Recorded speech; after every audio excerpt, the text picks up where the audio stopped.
안녕하세요. 경제학장 박사입니다. 데이터 속에서 진짜 원인을 찾아내는 일, 이거 마치 탐정 수사 같지 않으세요? 오늘은 바로 이 계량 경제학의 셜록 홈즈라고 할 수 있는 도구 변수라는 아주 강력한 비밀 무기에 대해 파헤쳐 볼 겁니다. 스탁 앤 왓슨 교과서 12장을 바탕으로 지금부터 저와 함께 진짜 범인을 잡으러 가보시죠. 상관관계는 인과관계가 아니다. 이 말 정말 많이 들어보셨죠. 데이터 분석의 세계에서는요, 이게 바로 모든 미해결 사건의 시작점입니다. 두 변수가 뭔가 같이 움직이는 건 알겠는데 도대체 누가 진짜 원인이고 누가 그냥 옆에 있던 방관자인지 알 수가 없는 거죠. 바로 이 혼란 속에서 진정한 원인을 탁 가려내는 탐정의 기술. 오늘 우리가 배울 게 바로 그겁니다. 오늘 우리의 수사 계획은 이렇습니다. 먼저 사건의 본질, 즉 근본적인 문제가 뭔지 파악하고요. 그리고 해결의 실마리인 도구 변수에 대해 알아본 다음 실제 유명 사건 파일들을 통해 이 기법이 어떻게 미스터리를 풀어냈는지 생생하게 살펴보겠습니다.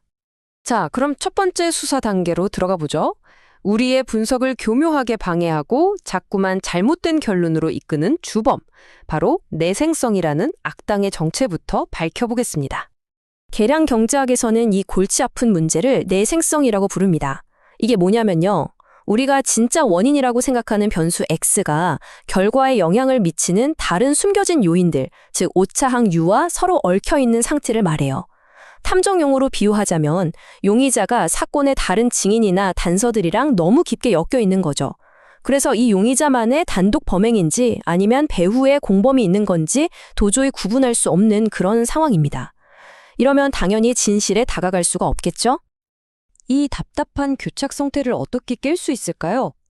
바로 이때 사건 현장 외부에서 아주 결정적인 단서를 가져다 줄 해결사, 우리의 비밀 무기, 도구 변수가 등장합니다. 네, 바로 이 도구 변수, 우리가 Z라고 부를 텐데요. 이게 우리가 찾던 결정적인 증거가 되어줍니다. 하지만 이 증거가 데이터 법정에서 효력을 인정받으려면요, 정말 까다로운 두 가지 조건을 반드시 통과해야만 합니다. 첫 번째 조건은 바로 관련성입니다.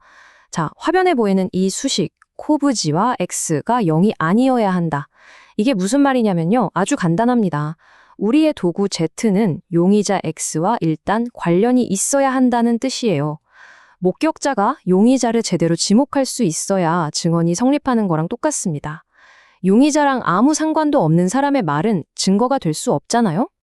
그리고 바로 이 부분이 도구 변수 분석의 진짜 핵심이자 사실 가장 어려운 부분입니다. 두 번째 조건, 외생성인데요.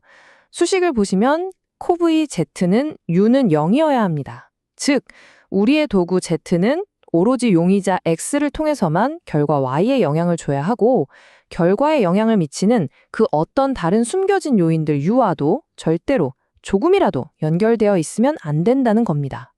목격자는 용의자를 알 뿐 사건 현장의 그 어떤 것과도 관련이 없는 완전히 외부 사람이어야 한다는 거죠. 바로 이 조건 때문에 좋은 도구 변수 찾기가 하늘의 별 따기만큼 어려운 겁니다. 아니, 그럼 대체 이렇게 까다로운 조건을 만족하는 완벽한 단서들을 우리 계량경제학 탐정들은 어디서 찾아내는 걸까요? 그 수색 현장으로 한번 가보겠습니다. 크게 두 가지 경로가 있습니다. 첫 번째는 경제 이론이나 제도에 대한 아주 깊은 이해를 바탕으로 논리적으로 이게 바로 도구가 될 수 있겠다 하고 찾아내는 방법이고요. 두 번째는 마치 신의 선물처럼 현실 세계에서 우연히 발생하는 자연 실험이라는 엄청난 기회를 포착하는 겁니다. 자, 이제 이론은 충분하고요. 실제 사건 파일들을 한번 열어보겠습니다. 경제학계의 전설적인 탐정들이 이 도구 변수라는 무기로 어떻게 세상을 뒤흔든 미스터리들을 해결했는지 직접 한번 확인해 보시죠. 첫 번째 미스터리입니다. 우리 이런 생각 많이 하잖아요. 부자 나라들은 좋은 제도를 갖고 있는데 과연 제도가 좋아서 부자가 된 걸까요? 아니면 부자라서 좋은 제도를 갖게 된 걸까요? 닭이 먼저냐, 달걀이 먼저냐 하는 문제죠. 이 아주 오래되고 중요한 질문에 답하기 위해서 에스모글로와 동료 연구자들은 역사 속으로 아주 깊이 파고들어서 인과관계의 실마리를 찾기 시작했습니다. 그들이 찾아낸 정말 기발한 도구 변수는 바로 초기 유럽 정착민들의 사망률이었습니다. 논리가 이래요. 첫째, 정착민 사망률은 당시에 만들어진 제도에 영향을 줬습니다. 사망률이 너무 높은 곳엔 그냥 빨리 자원만 빼먹는 착취적인 제도를, 반대로 살만한 곳엔 안정적인 제도를 만들었겠죠. 자, 이러면 첫 번째 관련성 조건 통과죠. 둘째, 수백 년 전의 그 사망률이 오늘날 한 국가의 GDP에 직접 영향을 줄 리는 없잖아요. 이러면 두 번째 외생성 조건도 완벽하게 통과. 정말 완벽한 도구였던 겁니다. 자, 두 번째 미스터리입니다. 이건 아마 모든 부모님들이나 교육정책 담당자들이 궁금해할 질문일 겁니다. 학급 규모가 작을수록 정말 학생들 성적이 오를까? 근데 이게 어려운 게 보통 잘 사는 동네가 학급 규모도 작고 다른 교육 여건도 좋잖아요. 그래서 학급 규모만의 순수한 효과를 분리해내기가 너무 힘든 거죠. 바로 이 문제를 풀기 위해 경제학자 캐롤라인 혹스비가 정말 기가 막힌 자연 실험 상황을 포착해냈습니다. 그녀가 찾아낸 도구 변수는 바로 자연적인 인구 변동이었습니다. 생각해보세요. 어떤 지역의 학령기 아동수가 그냥 우연히 예측 불가능하게 조금 늘거나 줄 수 있잖아요. 그럼 학급 규모는 자연스럽게 변하게 되죠. 하지만 이 무작위적인 인구 변동 자체가 그 학교의 교육의 질이나 학생들의 가정 환경과 무슨 상관이 있겠어요? 아무 상관없죠. 완벽한 외부 요인이었던 셈입니다. 자, 마지막 사건 파일입니다. 이것도 정말 흥미로운데요. 심장마비 환자 중에서 집중 치료를 받는 사람들이 더 오래 사는 것처럼 보일 수 있는데 이게 정말 치료 때문일까요? 어쩌면 애초에 더 건강해서 치료를 견딜 수 있었던 건 아닐까요? 이것도 인과관계를 알기 어려운 문제죠. 여기서 연구자들은 환자의 건강 상태와는 전혀 상관이 없으면서 오직 그 환자가 집중 치료를 받을 확률에만 영향을 주는 그런 외부 요인을 찾아야만 했습니다. 그들이 찾아낸 놀라운 도구 변수는 바로 환자의 집에서 전문 병원까지의 상대적인 거리였습니다. 한번 생각해 보세요. 전문 병원에서 멀리 살수록 아무래도 그 치료를 받을 확률이 낮아지겠죠? 관련성.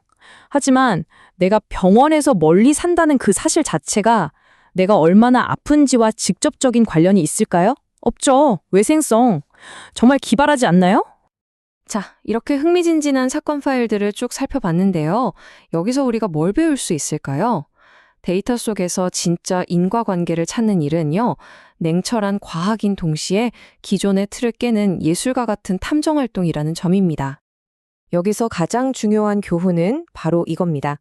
좋은 도구 변수는요, 그냥 땅에서 솟아나거나 하늘에서 뚝 떨어지는 게 아닙니다.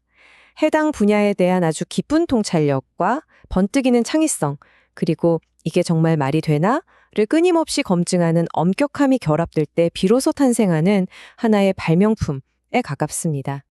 결국 도구 변수를 찾는 이 모든 여정은 단순히 숫자를 다루는 기술이 아닙니다. 데이터 너머에 숨겨진 왜라는 근본적인 질문에 답하면서 우리 세상이 어떻게 작동하는지에 대한 깊은 이야기를 밝혀내는 과정인 거죠.